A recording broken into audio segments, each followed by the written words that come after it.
Welcome to another edition of the Intentional Parenting Talk Show. I am Oluwaseyi Fadairo, your host on this platform. Thank you for subscribing to this channel.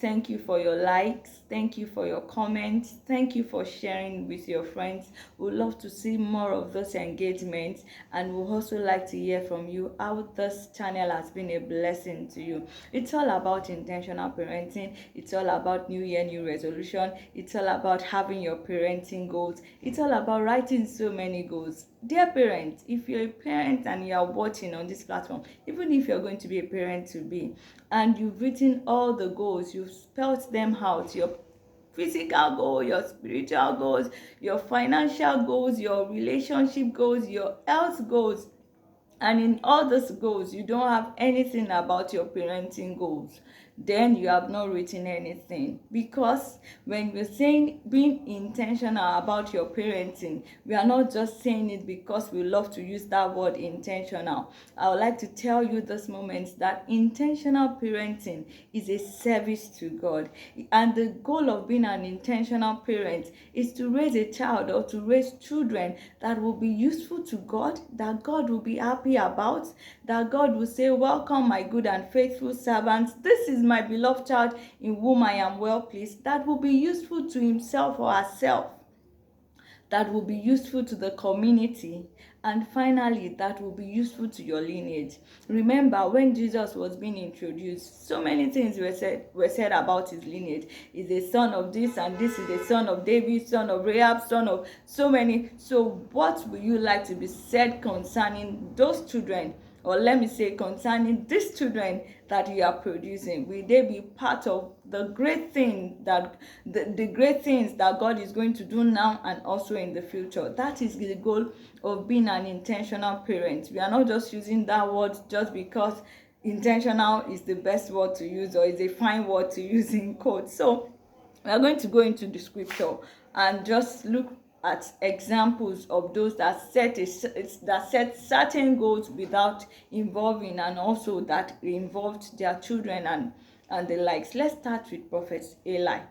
Prophet Eli had a spiritual goal well spelled out, but his parenting goal was zero. And at the end of the day, we know how it turned out, and I'm sure you don't want to be like that. So if you have written your spiritual goals and you're thinking, children are overwhelming, I need to go to a secret place, I need to get a secret place. Yes, you can get a secret place, you can do all that, you can fast and pray. But dear parents, I'd like to encourage you that you should involve your children in your spiritual growth.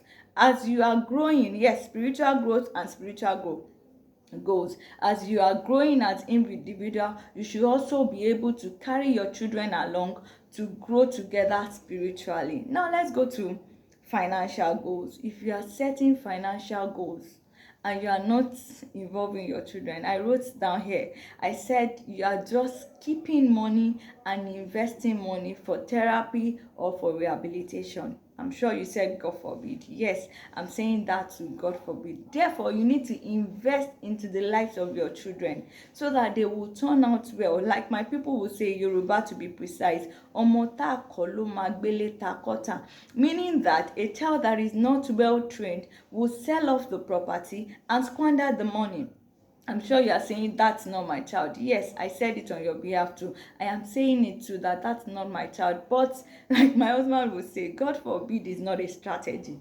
You need to be intentional about involving your children when you are setting your financial goal. Let's also go to the Bible. Solomon, the richest man on earth. Do you know that it's from the lineage of Solomon that the promises of God concerning David was splitted?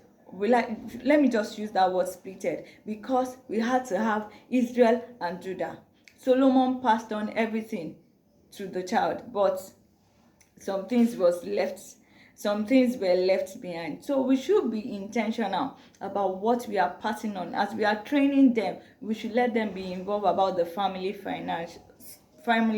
finance. Okay, let's go to social goals. You are the kind of friends you are choosing, the way you relate with people and all that. As you are choosing, I call this part your village people. As you are choosing your friends, as you are choosing your academics, the kind of successes you want to achieve, the kind of places, your connection and all that, dear parents, think about your children. And the example I'm showing us here is about our father Abraham as many sons. The kind of association that he was affected his children. That was why he told his affected him in a way and also affected his children. I'm sure that was why he told his servants that please go back to my father's house and choose a wife for my son, because I don't want my son to be involved in this. And also Father Abraham, I mentioned it on previous post. Father Abraham lied that Sarah, beautiful mother Sarah, wasn't his wife. Guess what? Isaac also did the same. And Isaac children, Jacob, Jacob that turned Israel. Yes, that same Jacob lied, as in big lie. So we should be intentional about what we are doing, our social skills, our social responsibilities, our academical skills. I know all parents are first, but please, if you are not first, tell your children, I failed at a particular time, and I'm putting up these parenting goals for you so that you will not fail. Involve them, let them know. And finally, I will say that when you are having a dream of being a leader, to be top in your career, to be top in your business, to be top your leadership goals, when you are writing it out, when you are scripting it out, dear parents, kindly involve your children. Let them also grow in ranks, in quotes. Let them grow in leadership. Let them mature. I'm not saying that they should be competing and all that. Some children are not cut out for that, but grow their maturity sense. If you need to get them books, if you need to make them to attend some certain courses or programs, dear parents, please be involved. How do I know that? See our dear King David, a man after God's heart. See what his children, first Absalom, another one, this one that raped his sister. See what they did to him, because he was just aspiring to be a leader, to be the best leader in Israel. Thereby, his family suffered for it. Please, let's be intentional about leading first at home before leading outside. When you are successful outside and you are not successful in the home, in your family, then you're a total failure. As I said at the beginning, dear parents, intentional parenting is not a cliche. It is a service to God, and it should be a lifestyle. It should not be something that you are doing and being intentional now, in the next 1 minute I'm not intentional. It should be a lifestyle that we should embrace, because if we embrace this intentional lifestyle, then the whole community will be affected,